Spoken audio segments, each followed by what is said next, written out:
There's another factor to look at here. Is like let's say we want to do something like establish a formal military base on Taiwan, or establish formal diplomatic relations with Taiwan, or even any of the numerous intermediary steps. What's the real barrier to that? Is it the U.S. government, or is it Taiwan's government that doesn't want to spark a war by allowing the U.S. to do these things, right? I mean, wouldn't Taiwan push back as well if the U.S. said, we want to treat you as formally as a country now? That is something that deserves to be tested. My impression is that Taiwan's government, whether it's in their presidential office or in their foreign ministry, they really feel isolated, and they really feel alone, that they are standing up against the entire might of the Chinese Communist Party and its armed wing, the PLA, really by themselves. And they're having to deal with all of this coercion by themselves. And aside from some very nice words of support from our president and the Prime Minister of Japan and the Australian government and countries like Lithuania, you get beyond those words, and they're very good words. They make me very happy when I hear them or read them in the newspaper. But then when you look at what are we actually doing? Are we actually sending cabinet officers to Taiwan to visit? And the answer is no. Are we sending any of our top generals or civilian officials from the State Department or the Pentagon to Taiwan? And the answer is no. We're sending colonels, for example, on the military side. You'd have colonels go. You might have a 1 or 2 star general go, but they do it secretly, and you never learn about it, or you learn about it only after the fact, or if it's leaked. But we're not sending high-level officials. The Secretary of Defense is not going to Taiwan, or even an undersecretary, for example. And that's also true in the State Department. We're not moving towards a free trade agreement with Taiwan, even though Taiwan's government has made, I guess, and again, I'm a little outside of my area of knowledge, such as it is. But as I understand, they've made some considerable concessions to the U.S., and the U.S. is still not making any moves towards a free trade agreement with Taiwan, just by way of example. And so this is not just a military security issue. This is across the board. And it really is remarkable how little so far the United States and other democracies are actually doing to show solidarity with Taiwan, in spite of this awakening, I think, that's happened over the last 12 or 18 months regarding how important Taiwan is for everybody's interests. How important the stability of the Taiwan Strait area is for all of us, and in spite of the fact that it's now increasingly clear that China is moving toward much more coercive and much more dangerous posture towards Taiwan. Right, but my question is more like, if, for example, Biden picked up the phone and called Taiwan's president, Tsai Ing-wen, would she pick up the phone? If Biden invited her for a state visit to the White House, would she come? I think Tsai would definitely pick up the phone. She picked up the phone for Trump. And she has toured the U.S. several times. I mean, I think I think that the risk to Taiwan. I think that is conventional thinking. That's that kind of calcified thinking that Ian is talking about, because I have heard this argument. You've got some real calcified thinking. No. Are you accusing me of having calcified thinking? Because you might be right. Well, no, I'm just saying that particular point of, and I don't think you believe that. I think you're presenting this as like a kind of a devil's advocate kind of argument, right? Yeah. Okay. All right. Well, anyway, I think this argument is one that, you've heard over the years, is that, Taiwan doesn't want to, right? And I think Taiwan has changed a lot too. Almost as what's the worst that can happen, well, right? They're gonna get invaded anyway. Well, I feel like it's kind of an excuse. Versus Tai. Yeah, 10 years ago, Ma Ying-jeou met Xi Jinping in Singapore in 2012. And I think the Taiwanese government back then had a different postured towards the Chinese Communist Party. Ma Ying-jeou was trying to open up economically. They had this whole like we're gonna like kind of lovey-dovey meeting in Singapore, right? And now we're in a very different situation, especially after Hong Kong. Right. When we were in Taiwan 2 years ago, you just asking normal people on the street, like everybody mentioned Hong Kong as something that like really changed their attitude toward China or something they were worried about regarding to China. So I think the Taiwanese government is itself in a different place than it was. Yeah, it seems like they've just like been desperately trying to even just get the name Taiwan in their unofficial embassies. Right, around the that's world. true. That wasn't there that big kind of a leaked controversy a few months ago about Taiwan, the Biden administration talking to the Taiwanese government about changing the name of the representative office in the U.S. to say Taiwan instead of Taipei. And then there was like a whole blow up from the Chinese Communist Party about it, of course, but like there were apparently talks about this. You know what? Like how stupid that's going to look in 2027 or whatever. Like when China invades Taiwan, and then we look back and like we were fighting about what to name the Taiwan embassy, right? Like it just seems like such a.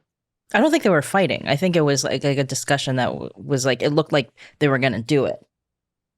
I don't know. I mean, Ian, maybe you know more about this than we do. No, I fully agree. And Matt, I think you just hit the nail on the head, right? A lot of these really petty, trivial debates, these things that paralyze effective policymaking and good strategy, are going to look really foolish. And I think they already look foolish in view of the magnitude of the threat. And again, this is not just about China and Taiwan. This is something that affects all of us. Taiwan is actually essential for our own national security. It's essential for the entire security architecture of the region, the Indo-Pacific region, and the world more broadly. We all rely on Taiwan's chips, for example, and that impacts our economy directly. Taiwan's our 10th largest trading partner, which is amazing given its size. It's a small country of 23 million people, and yet it's our 10th largest trading partner. That speaks to how important Taiwan is for American national security interests, to say nothing of its location in the center of East Asia, in the center of the first island chain, right in the busiest maritime and air passageways in the world. And also, and I'm not 100% sure about this, but probably the busiest underwater fiber optic cable lanes in the world as well, because of course the internet runs on fiber optic cables much more than it relies on satellites, at least at the current time. And Taiwan's right in the middle of all that. Taiwan. I mean, you're missing the most important reason to support Taiwan, which is beef hot pot. That was somehow worse than I thought. For context, 2 years ago, we went to Taiwan to cover the presidential elections, and we went to Tainan and interviewed MP Wang Dingyu, and he brought us to this beef hot pot place in Tainan, which is their local specialty apparently. And Chris made a joke when we were at lunch about how the beef hot pot was so good that Trump should defend Taiwan if only for the beef hot pot. And then Wang Dingyu's, they posted it on his official Facebook page, and then Taiwanese media picked it up. So the media did a story on a Taiwanese television about how these foreign reporters came to Tainan and said Trump should try the beef hot pot. What was your point you were making before you got interrupted, Ian? Well, see, it's such a good story, and it's such a great point. I mean, these are the types of things that our officials, our leaders are losing out on. When they go to Japan, for example, our president, our Secretary of State, Secretary of Defense, they're having the best sushi chefs in the world, right? When they go to England, they're meeting with the Queen, and they're having British tea and the best fish and chips on the planet, and all of these things you would think don't matter. You would think all of American foreign policy and diplomacy is made on purely cold calculations of national interest. But of course, that's not true. We're a world of human beings, and we make some decisions based on subjective experiences, and that's especially true for politicians. And so they miss out on that, by not having much more normal diplomatic relationship with Taiwan, by not having high level people to people exchanges with Taiwan's government. They're missing out. They're missing out on the good beef noodle soup and the bubble tea and all those other things, the softer side of diplomacy. But more importantly than that, they're missing out on the relationships and the ability. We had that discussion just a few minutes ago. Well, I wonder what Taiwan thinks about that. I wonder if they would see a more, X, Y, or Z policy decision as a threat, as something that's going to be too provocative, that's going to put them in a dangerous place with China? Or are they going to see that as something that's going to reassure them?